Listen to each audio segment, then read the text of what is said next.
യോഹന്നാൻ എഴുതിയ 1-ാം ലേഖനം. ആദ്യം മുതലുള്ളതും ഞങ്ങൾ കേട്ടതും സ്വന്തം കണ്ണുകൊണ്ട് കണ്ടതും ഞങ്ങൾ നോക്കിയതും ഞങ്ങളുടെ കൈ തൊട്ടതുമായ ജീവന്റെ വചനം സംബന്ധിച്ച് ജീവൻ പ്രത്യക്ഷമായി. ഞങ്ങൾ കണ്ട് സാക്ഷീകരിക്കുകയും പിതാവിനോട് കൂടെ ഇരുന്ന് ഞങ്ങൾക്ക് പ്രത്യക്ഷമായ നിത്യജീവനെ നിങ്ങളോട് അറിയിക്കുകയും ചെയ്യുന്നു. ഞങ്ങൾ കണ്ടും കേട്ടുമുള്ളത് നിങ്ങൾക്ക് ഞങ്ങളോട് കൂട്ടായ്മ ഉണ്ടാകേണ്ടതിന് നിങ്ങളോടും അറിയിക്കുന്നു. ഞങ്ങളുടെ കൂട്ടായ്മയോ പിതാവിനോടും അവൻ്റെ പുത്രനായ യേശുക്രിസ്തുവിനോടുമാകുന്നു. നമ്മുടെ സന്തോഷം പൂർണ്ണമാകുവാൻ ഞങ്ങളിത് നിങ്ങൾക്ക് എഴുതുന്നു. ദൈവം വെളിച്ചമാകുന്നു, അവനിൽ ഇരുട്ട് ഒട്ടുമില്ല എന്നുള്ളത് ഞങ്ങൾ അവനോട് കേട്ട് നിങ്ങളോട് അറിയിക്കുന്ന ദൂതാകുന്നു. അവനോട് കൂട്ടായ്മയുണ്ട് എന്ന് പറയുകയും ഇരുട്ട് നടക്കുകയും ചെയ്താൽ നാം ഭോഷ്ക് പറയുന്നു, സത്യം പ്രവർത്തിക്കുന്നതുമില്ല. അവൻ വെളിച്ചത്തിലിരിക്കുന്നത് പോലെ നാം വെളിച്ചത്തിൽ നടക്കുന്നുവെങ്കിൽ നമുക്ക് തമ്മിൽ കൂട്ടായ്മയുണ്ട്. അവൻ്റെ പുത്രനായ യേശുവിൻ്റെ രക്തം സകല പാപവും പോക്കി നമ്മെ ശുദ്ധീകരിക്കുന്നു. നമുക്ക് പാപമില്ല എന്ന് നാം പറയുന്നു എങ്കിൽ നമ്മെ തന്നെ വഞ്ചിക്കുന്നു. സത്യം നമ്മിൽ ഇല്ലാതെയായി. നമ്മുടെ പാപങ്ങളെ ഏറ്റുപറയുന്നുവെങ്കിൽ അവൻ നമ്മോട് പാപങ്ങളെ ക്ഷമിച്ച് സകല അനീതിയും പോക്കി നമ്മെ ശുദ്ധീകരിക്കുവാൻ തക്കവണ്ണം വിശ്വസ്തനും നീതിമാനുമാകുന്നു. നാം പാപം ചെയ്തിട്ടില്ല എന്ന് പറയുന്നുവെങ്കിൽ അവനെ അസത്യവാദിയാക്കുന്നു. അവൻ്റെ വചനം നമ്മിൽ ഇല്ലാതെയായി. 2-ാം അധ്യായം. എൻ്റെ കുഞ്ഞുങ്ങളെ, നിങ്ങൾ പാപം ചെയ്യാതിരിക്കുവാൻ ഞാനിത് നിങ്ങൾക്ക് എഴുതുന്നു. ഒരുത്തൻ പാപം ചെയ്തു എങ്കിലോ നീതിമാനായ യേശുക്രിസ്തു എന്ന കാര്യസ്ഥൻ നമുക്ക് പിതാവിൻ്റെ അടുക്കലുണ്ട്. അവൻ നമ്മുടെ പാപങ്ങൾക്ക് പ്രായശ്ചിത്തമാകുന്നു, നമ്മുടേതിന് മാത്രമല്ല സർവ്വലോകത്തിൻ്റെ പാപത്തിനും തന്നെ. അവൻ്റെ കൽപ്പനകളെ പ്രമാണിക്കുന്നുവെങ്കിൽ നാം അവനെ അറിഞ്ഞിരിക്കുന്നു എന്ന് അതിനാൽ അറിയുന്നു. അവനെ അറിഞ്ഞിരിക്കുന്നു എന്ന് പറയുകയും അവൻ്റെ കൽപ്പനകളെ പ്രമാണിക്കാതിരിക്കുകയും ചെയ്യുന്നവൻ കള്ളനാകുന്നു, സത്യം അവനിലില്ല. എന്നാൽ ആരെങ്കിലും അവൻ്റെ വചനം പ്രമാണിക്കുന്നു എങ്കിൽ അവനിൽ ദൈവസ്നേഹം വാസ്തവമായി തികഞ്ഞിരിക്കുന്നു. നാം അവനിൽ ഇരിക്കുന്നു എന്ന് ഇതിനാൽ നമുക്ക് അറിയാം. അവനിൽ വസിക്കുന്നു എന്ന് പറയുന്നവൻ അവൻ നടക്കുന്നത് പോലെ നടക്കേണ്ടതാകുന്നു. പ്രിയമുള്ളവരെ, പുതിയൊരു കൽപ്പനയല്ല, ആദ്യം മുതൽ നിങ്ങൾക്കുള്ള പഴയ കൽപ്പനയത്രേ ഞാൻ നിങ്ങൾക്ക് എഴുതുന്നത്. ആ പഴയ കൽപ്പന നിങ്ങൾ കേട്ട വചനം തന്നെ. പുതിയൊരു കൽപ്പന ഞാൻ നിങ്ങൾക്ക് എഴുതുന്നു എന്ന് പറയാം. അത് അവനിലും നിങ്ങളിലും സത്യമായിരിക്കുന്നു. ഇരുട്ട് നീങ്ങിപ്പോകുന്നു, സത്യവെളിച്ചമിതാ പ്രകാശിക്കുന്നു. വെളിച്ചത്തിലിരിക്കുന്നു എന്ന് പറയുകയും സഹോദരനെ പകയ്ക്കുകയും ചെയ്യുന്നവൻ ഇന്നുവരെ ഇരുട്ടിലിരിക്കുന്നു. സഹോദരനെ സ്നേഹിക്കുന്നവൻ വെളിച്ചത്തിൽ വസിക്കുന്നു, ഇടർച്ചയ്ക്ക് അവനിൽ കാരണമില്ല. സഹോദരനെ പകയ്ക്കുന്നവനോ ഇരുട്ടിലിരിക്കുന്നു, ഇരുട്ടിൽ നടക്കുകയും ചെയ്യുന്നു. ഇരുട്ട് അവൻ്റെ കണ്ണ് കുരുടാക്കുകയാൽ എവിടേക്ക് പോകുന്നു എന്ന് അവൻ അറിയുന്നില്ല. കുഞ്ഞുങ്ങളെ, നിങ്ങൾക്ക് അവൻ്റെ നാമനിമിത്തം പാപങ്ങൾ മോചിച്ചിരിക്കുകയാൽ ഞാൻ നിങ്ങൾക്ക് എഴുതുന്നു. പിതാക്കന്മാരെ, ആദ്യം മുതലുള്ളവനെ നിങ്ങൾ അറിഞ്ഞിരിക്കുകയാൽ നിങ്ങൾക്ക് എഴുതുന്നു. ബാല്യക്കാരെ, നിങ്ങൾ ദുഷ്ടനെ ജയിച്ചിരിക്കുകയാൽ നിങ്ങൾക്ക് എഴുതുന്നു. കുഞ്ഞുങ്ങളെ, നിങ്ങൾ പിതാവിനെ അറിഞ്ഞിരിക്കുകയാൽ ഞാൻ നിങ്ങൾക്ക് എഴുതിയിരിക്കുന്നു. പിതാക്കന്മാരെ, ആദ്യം മുതലുള്ളവനെ നിങ്ങൾ അറിഞ്ഞിരിക്കുകയാൽ ഞാൻ നിങ്ങൾക്ക് എഴുതിയിരിക്കുന്നു. ബാല്യക്കാരെ, നിങ്ങൾ ശക്തരാകുകയാലും ദൈവവചനം നിങ്ങളിൽ വസിക്കുകയാലും നിങ്ങൾ ദുഷ്ടനെ ജയിച്ചിരിക്കുകയാലും ഞാൻ നിങ്ങൾക്ക് എഴുതിയിരിക്കുന്നു. ലോകത്തെയും ലോകത്തിലുള്ളതിനെ സ്നേഹിക്കരുത്. ഒരുവൻ ലോകത്തെ സ്നേഹിക്കുന്നു എങ്കിൽ അവനിൽ പിതാവിൻ്റെ സ്നേഹമില്ല.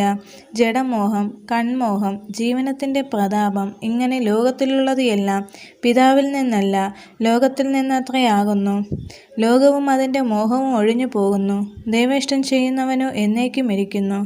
കുഞ്ഞുങ്ങളെ, ഇത് അന്ത്യനാഴികയാകുന്നു. എതിർ ക്രിസ്തു വരുന്നു എന്ന് നിങ്ങൾ കേട്ടിട്ടുണ്ടല്ലോ. ഇപ്പോൾ അനേകം എതിർ ക്രിസ്തുക്കൾ എഴുന്നേറ്റിരിക്കുകയാൽ അന്ത്യനാഴികയാകുന്നു എന്ന് നമുക്ക് അറിയാം. അവർ നമ്മുടെ ഇടയിൽ നിന്ന് പുറപ്പെട്ടു എങ്കിലും നമുക്കുള്ളവർ ആയിരുന്നില്ല. അവർ നമുക്കുള്ളവർ ആയിരുന്നു എങ്കിൽ നമ്മോട് കൂടെ പാർക്കുമായിരുന്നു. എന്നാൽ എല്ലാവരും നമുക്കുള്ളവരല്ല എന്ന് പ്രസിദ്ധമാക്കേണ്ടതല്ലോ. നിങ്ങളോ പരിശുദ്ധനാൽ അഭിഷേകം പ്രാപിച്ച് സകലവും അറിയുന്നു. നിങ്ങൾ സത്യം അറിയായ്ക കൊണ്ടല്ല, നിങ്ങളത് അറിയുകയാലും ഭോഷ്ക് ഒന്നും സത്യത്തിൽ നിന്ന് വരായ്കയാലും അത്രേ ഞാൻ നിങ്ങൾക്ക് എഴുതിയിരിക്കുന്നത്. യേശുവിനെ ക്രിസ്തുവല്ല എന്ന് നിഷേധിക്കുന്നവനല്ലാതെ കള്ളൻ ആരാകുന്നു? പിതാവിനെ പുത്രനെ നിഷേധിക്കുന്നവൻ തന്നെ എതിർ ക്രിസ്തു ആകുന്നു.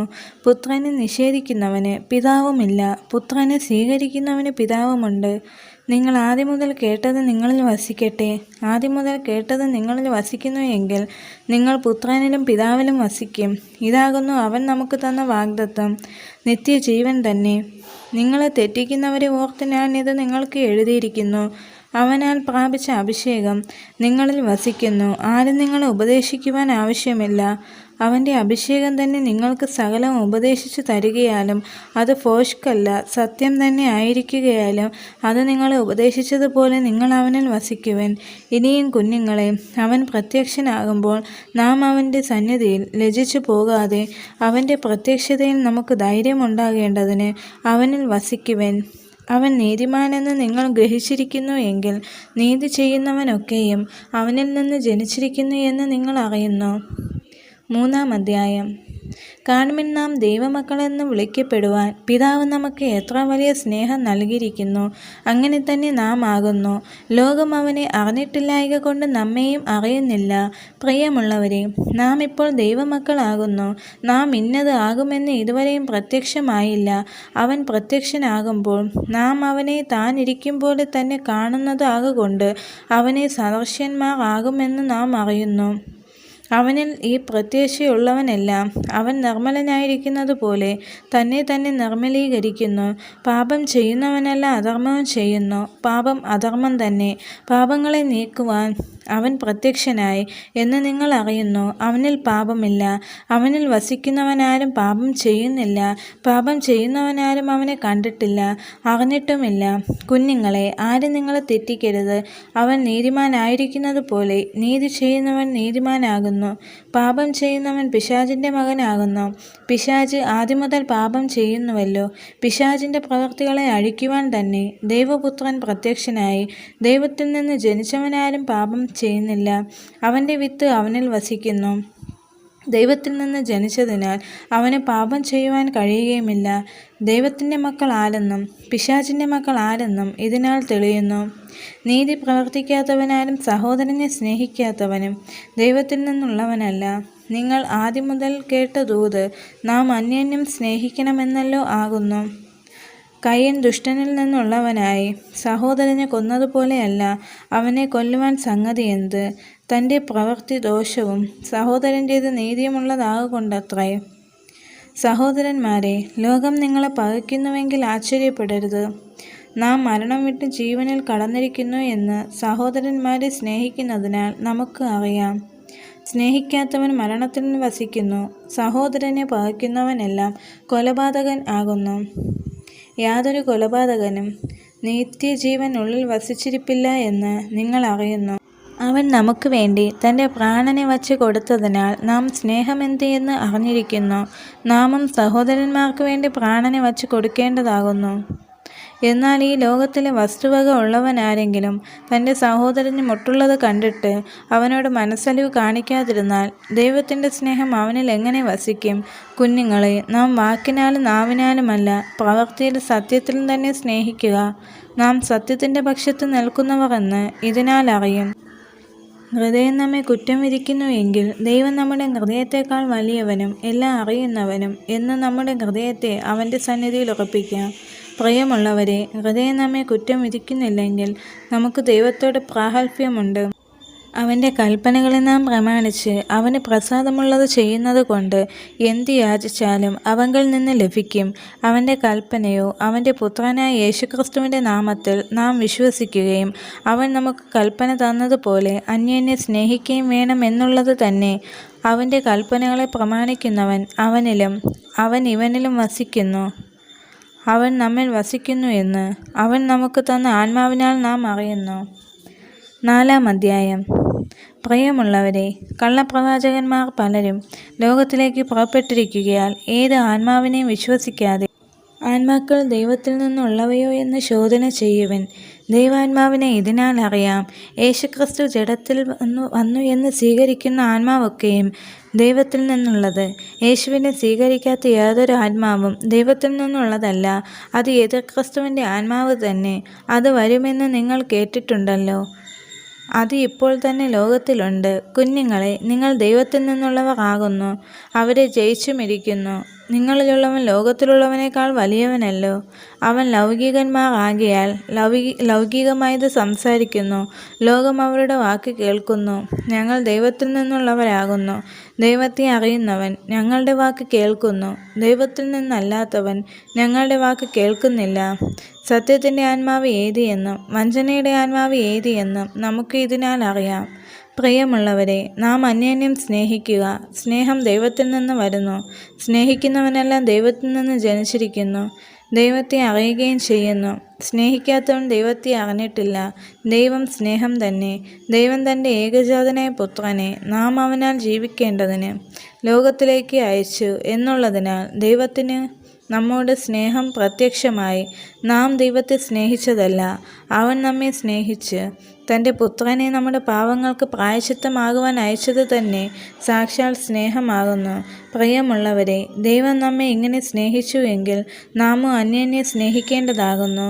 ദൈവത്തെ ആരും ഒരു നാളും കണ്ടിട്ടില്ല. നാം അന്യോന്യം സ്നേഹിക്കുന്നുവെങ്കിൽ ദൈവം നമ്മിൽ വസിക്കുന്നു, അവൻ്റെ സ്നേഹം നമ്മിൽ തികഞ്ഞുമിരിക്കുന്നു. നാം അവനിലും അവൻ നമ്മിലും വസിക്കുന്നു എങ്കിൽ അവൻ തൻ്റെ ആത്മാവിനെ തന്നതിനാൽ നാം അറിയുന്നു. പിതാവ് പുത്രനെ ലോകരക്ഷിതാവായി അയച്ചിരിക്കുന്നു എന്ന് ഞങ്ങൾ കണ്ട് സാക്ഷ്യം പറയുന്നു. യേശു ദൈവപുത്രൻ എന്ന് സ്വീകരിക്കുന്നവനിൽ ദൈവവും അവൻ ദൈവത്തിലും വസിക്കുന്നു. ഇങ്ങനെ ദൈവത്തിന് നമ്മോടുള്ള സ്നേഹത്തെ നാം അറിഞ്ഞും വിശ്വസിച്ചും ഇരിക്കുന്നു. ദൈവം സ്നേഹം തന്നെ. സ്നേഹത്തിൽ വസിക്കുന്നവൻ ദൈവത്തിൽ വസിക്കുന്നു, ദൈവവും അവനിൽ വസിക്കുന്നു. ന്യായവിധി ദിവസത്തിൽ നമുക്ക് ധൈര്യമുണ്ടാകുവാൻ തക്കവണ്ണം ഇതിനാൽ സ്നേഹം നമ്മോട് തികഞ്ഞിരിക്കുന്നു. അവൻ ഇരിക്കുന്നത് പോലെ ഈ ലോകത്തിൽ നാമും ഇരിക്കുന്നു. സ്നേഹത്തിൽ ഭയമില്ല. ഭയത്തിന് ദണ്ഡനമുള്ളതിനാൽ തികഞ്ഞ സ്നേഹം ഭയത്തെ പുറത്താക്കി കളയുന്നു. ഭയപ്പെടുന്നവൻ സ്നേഹത്തിൽ തികഞ്ഞവനല്ല. അവൻ ആദ്യം നമ്മെ സ്നേഹിച്ചതുകൊണ്ട് നാം സ്നേഹിക്കുന്നു. അവൻ ദൈവത്തെ സ്നേഹിക്കുന്നു എന്ന് പറയുകയും തൻ്റെ സഹോദരനെ പകയ്ക്കുകയും ചെയ്യുന്നവൻ കള്ളനാകുന്നു. താൻ കണ്ടിട്ടുള്ള സഹോദരനെ സ്നേഹിക്കാത്തവന് കണ്ടിട്ടില്ലാത്ത ദൈവത്തെ സ്നേഹിക്കുവാൻ കഴിയുന്നതല്ല. ദൈവത്തെ സ്നേഹിക്കുന്നവൻ സഹോദരനെ സ്നേഹിക്കണമെന്നേ കൽപ്പന നമുക്ക് അവനിൽ നിന്ന് ലഭിച്ചിരിക്കുന്നു. 5-ാം അധ്യായം. യേശുവിനെ ക്രിസ്തു എന്ന് വിശ്വസിക്കുന്നവനല്ല ദൈവത്തിൽ നിന്ന് ജനിച്ചിരിക്കുന്നു. ജനിപ്പിച്ചവനെ സ്നേഹിക്കുന്നവനെല്ലാം അവനിൽ നിന്ന് ജനിച്ചവനെ സ്നേഹിക്കുന്നു. നാം ദൈവത്തെ സ്നേഹിച്ച് അവൻ്റെ കൽപ്പനകളെ അനുസരിച്ച് നടക്കുമ്പോൾ ദൈവമക്കളെ സ്നേഹിക്കുന്നു എന്ന് അതിനാൽ അറിയാം. അവൻ്റെ കൽപ്പനകളെ പ്രമാണിക്കുന്നതല്ലോ ദൈവത്തോടുള്ള സ്നേഹം. അവൻ്റെ കൽപ്പനകൾ ഭാരമുള്ളവയല്ല. ദൈവത്തിൽ നിന്ന് ജനിച്ചതൊക്കെയും ലോകത്തെ ജയിക്കുന്നു. ലോകത്തെ ജയിച്ച ജയമോ നമ്മുടെ വിശ്വാസം തന്നെ. യേശു ദൈവപുത്രനെന്ന് വിശ്വസിക്കുന്നവനല്ലാതെ ആരാകുന്നു ലോകത്തെ ജയിക്കുന്നവൻ? ജലത്താലും രക്തത്താലും വന്നവൻ ഇവനാകുന്നു, യേശുക്രിസ്തു തന്നെ. ജലത്താൽ മാത്രമല്ല, ജലത്താലും രക്തത്താലും തന്നെ ആത്മാവ് സാക്ഷ്യം പറയുന്നു. ആത്മാവ് സത്യമല്ലോ. സാക്ഷ്യം പറയുന്നവർ 3 ഉണ്ട്: ആത്മാവ്, ജലം, രക്തം. ഈ 3ൻ്റെ സാക്ഷ്യം ഒന്ന് തന്നെ. നാം മനുഷ്യരുടെ സാക്ഷ്യം കൈക്കൊള്ളുന്നു എങ്കിൽ ദൈവത്തിൻ്റെ സാക്ഷ്യം അതിലും വലുതാകുന്നു. ദൈവത്തിൻ്റെ സാക്ഷ്യമോ അവൻ തൻ്റെ പുത്രനെക്കുറിച്ച് സാക്ഷീകരിക്കുന്നത് തന്നെ. ദൈവപുത്രനിൽ വിശ്വസിക്കുന്നവനുള്ളിൽ സാക്ഷ്യമുണ്ട്. ദൈവത്തെ വിശ്വസിക്കാത്തവൻ ദൈവം തൻ്റെ പുത്രനെക്കുറിച്ച് പറഞ്ഞ സാക്ഷ്യം വിശ്വസിക്കുകയാൽ അവൻ അസത്യവാദിയാകുന്നു. ആ സാക്ഷ്യമോ ദൈവം നമുക്ക് നിത്യജീവൻ തന്നു. ആ ജീവൻ അവൻ്റെ പുത്രനിലുണ്ട് എന്നുള്ളത് തന്നെ. പുത്രനുള്ളവന് ജീവനുണ്ട്, ദൈവപുത്രൻ ഇല്ലാത്തവന് ജീവനില്ല. ദൈവപുത്രൻ്റെ നാമത്തിൽ വിശ്വസിക്കുന്ന നിങ്ങൾക്ക് ഞാനിത് എഴുതിയിരിക്കുന്നത് നിങ്ങൾക്ക് നിത്യജീവനുണ്ടെന്ന് നിങ്ങൾ അറിയേണ്ടതിന് തന്നെ. അവൻ്റെ ഇഷ്ടപ്രകാരം നാം എന്തെങ്കിലും അപേക്ഷിച്ചാൽ അവൻ നമ്മുടെ അപേക്ഷ കേൾക്കുന്നു എന്നുള്ളത് നമുക്ക് അവനോടുള്ള ധൈര്യമാകുന്നു. നാം എന്ത് അപേക്ഷിച്ചാലും അവൻ നമ്മുടെ അപേക്ഷ കേൾക്കുന്നു എന്ന് അറിയുന്നുവെങ്കിൽ അവനോട് കഴിച്ച അപേക്ഷ നമുക്ക് ലഭിച്ചു എന്നും അറിയുന്നു. സഹോദരൻ മരണത്തിനല്ലാത്ത പാപം ചെയ്യുന്നത് ആരെങ്കിലും കണ്ടാൽ അപേക്ഷിക്കാം, ദൈവം അവന് ജീവനെ കൊടുക്കും. മരണത്തിനല്ലാത്ത പാപം ചെയ്യുന്നവർക്ക് തന്നെ മരണത്തിനുള്ള പാപമുണ്ട്. അതിനെക്കുറിച്ച് അപേക്ഷിക്കണമെന്ന് ഞാൻ പറയുന്നില്ല. ഏത് അനീതിയും പാപമാകുന്നു. മരണത്തിനല്ലാത്ത പാപമുണ്ട് താനും. ദൈവത്തിൽ നിന്ന് ജനിച്ചിരിക്കുന്നവനാരും പാപം ചെയ്യുന്നില്ല എന്ന് നാം അറിയുന്നു. ദൈവത്തിൽ നിന്ന് ജനിച്ചവൻ തന്നെത്താൻ സൂക്ഷിക്കുന്നു. ദുഷ്ടൻ അവനെ തൊടുന്നതുമില്ല. നാം ദൈവത്തിൽ നിന്നുള്ളവർ എന്ന് നാം അറിയുന്നു. സർവ്വലോകവും ദുഷ്ടന്റെ അധീനതയിൽ കിടക്കുന്നു. ദൈവപുത്രൻ വന്നു എന്നും സത്യദൈവത്തെ അറിയുവാൻ നമുക്ക് വിവേകം തന്നു എന്നും നാം അറിയുന്നു. നാം സത്യദൈവത്തിൽ അവൻ്റെ പുത്രനായ യേശുക്രിസ്തുവിൽ തന്നെ ആകുന്നു. അവൻ സത്യദൈവവും നിത്യജീവനുമാകുന്നു. കുഞ്ഞുങ്ങളെ, വിഗ്രഹങ്ങളോട് അകന്നു സൂക്ഷിച്ചു കൊള്ളുവിൻ. ഈ വചനങ്ങളാൽ ദൈവം എല്ലാവരെയും അനുഗ്രഹിക്കുമാറാകട്ടെ. ആമേൻ.